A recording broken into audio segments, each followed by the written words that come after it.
বাংলাদেশকে গড়ে তোলার জন্য কারা কাজ করতে চাও? হাত তুলে দেখে। গ্যালারিতে যারা বসে আছো, বাংলাদেশকে গড়ে তোলার জন্য কারা কারা নিজেকে গড়ে তুলবে? হাত তুলে দেখে। শুনতে পাচ্ছ কথা?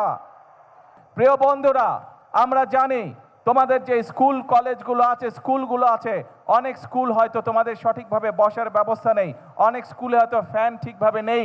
আমরা কাজ করছি, তোমাদের এই সরকার কাজ করছে তোমাদের স্কুলগুলো যাতে ধীরে ধীরে আমরা গড়ে তুলতে পারি। কিন্তু আজকে এই নতুন করে স্পোর্টস ইভেন্টে তোমাদের কাছ থেকে আমি একটি কথা নিতে চাই।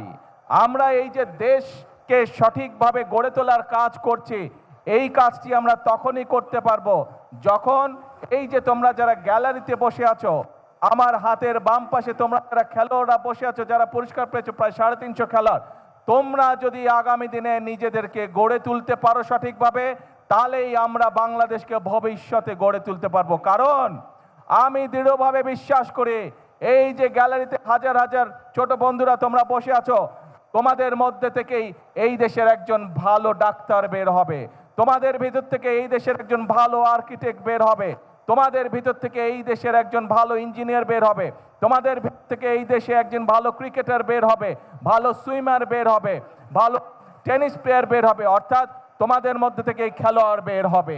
আজ তোমরা সেটা প্রমাণ করে দেখিয়েছো। তোমাদের মধ্যে থেকেই এই দেশে বের হবে যারা এই দেশকে সামনে দিকে এগিয়ে নিয়ে যেতে পারবে। কাজেই নিজেকে কখনো ছোট ভাববে না, নিজেকে গড়ে তুলতে হবে। তুমি যত শক্তভাবে নিজেকে গড়ে তুলতে পারবে, তুমি তোমার বাংলাদেশকে তত সুন্দরভাবে গড়ে তুলতে পারবে। কি হলো, বাংলাদেশকে গড়ে তুলতে কে কে কাজ করবে? গ্যালারিতে যারা আছো, আমার সাথে আছো তোমরা?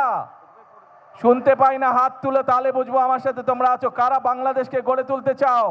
বাংলাদেশকে গড়ে তোলার জন্য কারা কাজ করতে চাও? হাত তুলে দেখে। গ্যালারিতে যারা বসে আছো, বাংলাদেশকে গড়ে তোলার জন্য কারা কারা নিজেকে গড়ে তুলবে? হাত তুলে দেখে। শুনতে পাচ্ছ কথা? ধন্যবাদ।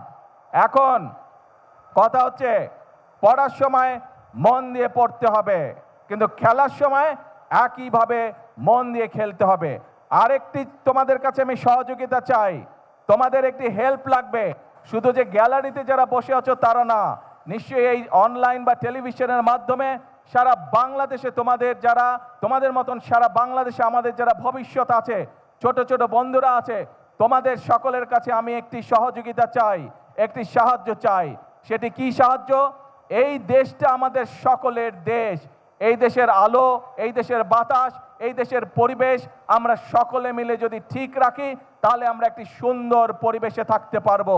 তুমি সুন্দর পরিবেশে বড় হতে পারবে, তুমি সুন্দর পারবে, তুমি সুন্দর পরিবেশে পড়ালেখা করতে পারবে।